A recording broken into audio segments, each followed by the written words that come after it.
rinding-rindin ako sa bawat pagluwas ko dyan. Na nababaritaan ko na nagpaparachismisan ka na may tinatago sa iyong pagkalalaki. Tay, sino naman nagsa-istorya kan sa imo? Tay, lalaking lalaki ako, tay. Batibay. Tsaka, tay. Diyos ko na. Tay. Sa pagkadakula kang hawak ko na ni tay, mabantog ako dyan na bakla. Diyos ko naman. Abo ko yan yung mga raman na iyan may katotohanan. Ha? Ngunyan pa lang na aldaw na ini. Mag-amin ka. Mag-amin ka. Lalaking lalaki ni tay. Ha? Lalaking lalaki ni tay. Bakla ka. Bakla ka. Okay, ang mga chismis na yan sa mga kapaligiran pa dyan. Naniniwala ka din tayo sa mga chismusang na magkaginaribo sa buhay. Yan tayo. Yan. Sinda. Yan. Diyos ko. Naniniwala ka dyan tayo. Lalaking lalaki ni tay. Ha? Lalaking lalaki ni tay. Ha? Paninindigan ko sa imo yan tay. Dahil bako ako tay ng bakla. May nagkakalay-kalay dua. Patunayan mo yan. Ha? Patunayan mo yan dahil sa pamilyang ini, mayo digdim, lahing bakla. Ha? Bumayos ka Domingo. Matibay. Matatag. Hindi pula ang hawak. Bumayos ka. Joke lang tayo. Joke lang. Bumayos ka. Dapat strong. Dapat strong. Matibay. Buksog. Iyo tay. Lalaki ako tay. Lalaki.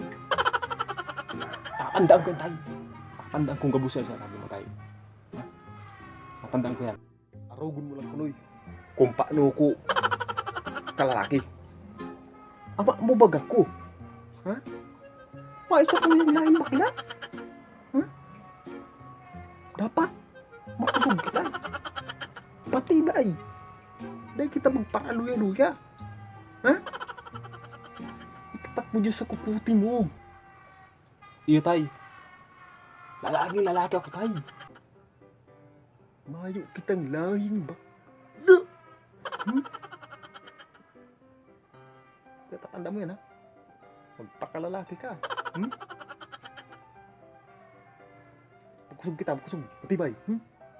Moments later. Halo, yun ka man, friend. Anong oras na?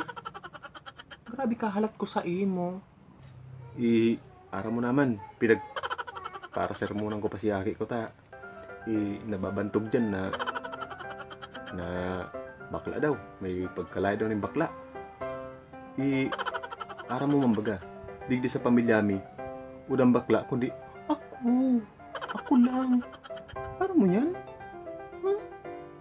Alam mo, friend, ikaw nakakaaram ka yan.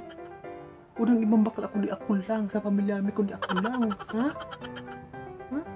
Oh, hindi mo na lipstick ko. Hindi mo na. A few minutes later.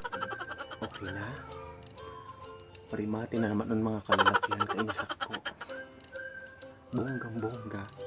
Bongga sobra. Alam mo naman yung mga kalalakihan pag nahihiling ako.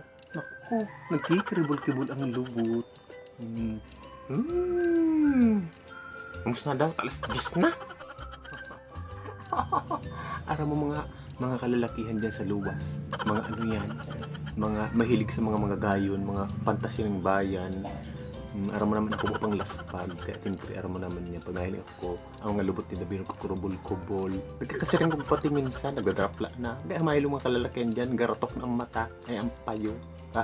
Mga tukod, garas-gas. Pag nahiling ako. Kaya sabi ko tayo mo, friend, ako, simple lang pero talagang rock. Grabe, you know. Grabe. Magkasiring ko talaga. Paano sa imo lang yan? Hindi mo lang magtawanan. Pwede mo man ako kaan. Grabe ka man. Grabe mo daw ang sa imo ambisyon. Di ka lamang manaokan sa imong mga pantasya dyan. Grabe ka. Mus na! Ano ko pinaprahanap mo? Mamabutang ka sa aki ko. Maraman ako ang tunay na bakla. Mus na! Tara na! Grabe namin si tatay ha. Nagpaparapaniwala siya sa mga sabi-sabi.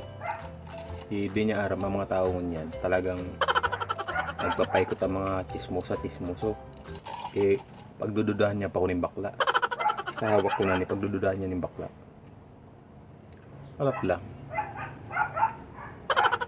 Nasa intanto si tatay.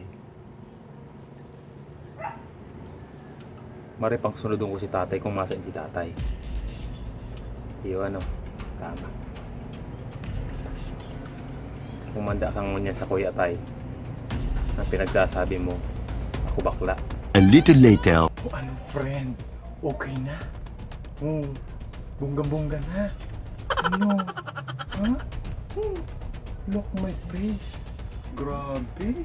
Hindi sa kuya. Mukhago naman sa kuyang attire.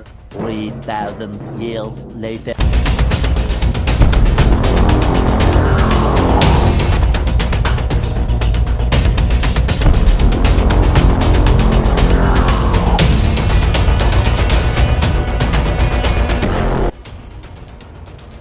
Ay, si tatay.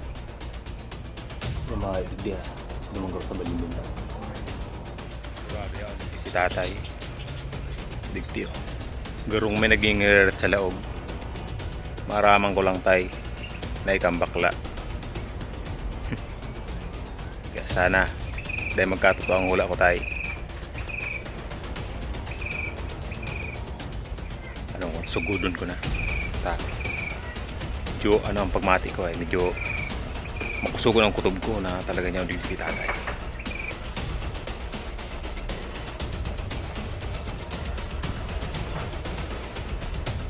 Tay!